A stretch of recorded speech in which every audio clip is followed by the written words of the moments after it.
Hello everyone! Magluluto tayo, lutong bahay. Yung manok ko pala guys is binabad ko pala yan sa vinegar at saka nilamas ko ng asin para maalis yung lansa niya. Then, inugahan ko ng 3 to 4 times. Kapag nagsasabaw pala ako guys, ang ginagamit kong oils, ang olive oil para masarap yung paghigop-higop natin, hindi tayo mababahala sa healthy living natin. Charot! Healthy living!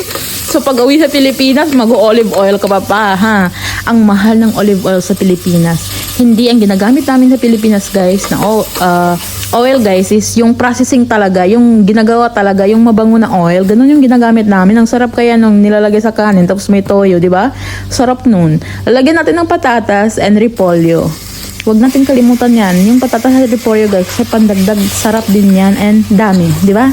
So, mas masarap talaga magluto sa bahay guys kasi alam mo na marami and malinis and yung sarap is tansya-tansya lang. Charot! Sana all. Masarap. So, yan guys, no. Ang ating recipe ngayon is kayo na lang magbigay ng pangalan kasi para sa akin is this is kinamatisan manok. Pero konti lang yung kamatis ko. So, habang iniintay ko magkulo-kulo yun guys, magkain muna tayo ng aking paboritong Dandy ice cream. Ay, napakasarap ng Dandy ice cream na to. Ay, nakalimutan ko pala, nagkulo na siya guys. O, diba, nagmamantika siya. Ang sarap guys kapag nagmamantika talaga yung luto. Lutong-luto yung manok. Kaya nilagay ko na yung potato natin and ang ating repolyo. And after hours, after minutes guys, is luto na. Ang sarap niya, ang sarap. Hello everyone! Magluluto naman tayo ng manok today. Yes, manok na naman ang recipe natin guys. So magkapakpak na tayo pag uwi natin sa Pilipinas nito. Charot. Alhamdulillah kasi may manok tayo man nakakain, diba? So naglagay lang ako ng mixed masala, chili, paprika, and then naglagay din ako ng black pepper, asin, tapos meron magic sarap, diba? Magic na magic yung sarap. Charot.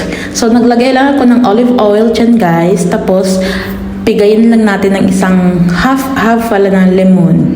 O diba? Ganyan ako magluto guys. Yung pagluluto ko ng barbecue na manok guys is parang Arabic style siya. Pero kinukulangan ko lang yung yung mga panglahan na kasi kapag ma-over guys is hindi ko na siya gusto. Yung over na spices na Arabic spices na. So, ang gusto ko lang na nilalagay ko is yung mix. Kasi nandun na lahat. Mga coriander, basta nandun na lahat. May cumin, mix na yun siya. Di ba mix nga? Di ba? Charot. So, natutunan ko ito sa amo ko before. Pero siya, ang dami niyang nilalagay dyan guys. Ako, yan lang talaga yung pasok sa panglasa ko. Pero kumakain naman ako ng mga Arabic food. Tapos ilalabas ko ito guys para hindi siya malamig sa bunganga ha. Ayoko kasi kainin na malamig kasi parang masakit sa ngipin. And gagawa rin tayo ng salata. Hindi yan may iwasan sa Arabic food ang salata guys. Puro may salata sila. Lalagyan ko lang ito ng cover kasi magagalit ang may-ari kapag masunog natin yan. Charot. Yung air fryer. Lulutuin ko pala sa air fryer yan. Lalagyan ko ng mga sibuyas, mga sili. Basta mahilig talaga ako maglagay-lagay ng mga bawang, ganyan. Kasi masarap yan kapag nasusunog-sunog ba. Ito na yung salata natin. And that's all for today guys. Lutong-luto na yung manok natin. Ang napakasarap ihanda natin ng ating kanin. Charot. So that's all for today guys. Heto pala yung ganap namin last Friday. Tuwing Friday talaga guys, nagluluto ako ng kung ano-ano guys na maisipan ko kung ano yung available dito sa bahay. So meron ako natira dito na mais chicken and para hindi masayang, lulutuin ko na lang, gawin ko na lang lumpia kasi may rougher naman ako. At sa kalas, yung mga sibuyas namin, combine ko na lang lahat yan guys. Basta kasi mahal yung bilhin ngayon. So kailangan wise ka talaga kapag luluto. Charot. So yan, nilagyan ko ng capsicum guys dahil meron half na natira. So ilagay ko na lang dyan sa ating ipapalaman sa natin, sa lumpia wrapper natin. Para maging masarap siya, diba? Maging special yung lulutuin natin today. Charot. So yan guys, no? Mahal na yung bilhin ngayon, halata nyo ba guys? Kasi ako, feel ko na yung lahat ng bilhin ngayon is nagmamahal na. Yes, ikaw lang yung hindi minamahal. Sana all. So yan, mag-rough na tayo guys kasi tapos ko na naluto guys yung ating palaman.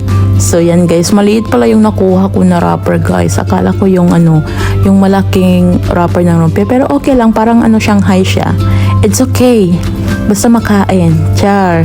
Maganda pala kapag maliit guys kasi ganyan siya Maganda yung pagka pagka-wrap niya. Kasi yung malaki guys, Siguro ang magawa ko na lang dyan guys is mga 8 pieces. Pero itong maliliit is marami akong magagawa. Marami akong makakain. And that's all for today guys. Kain tayo. Masarap pala ito sa suka.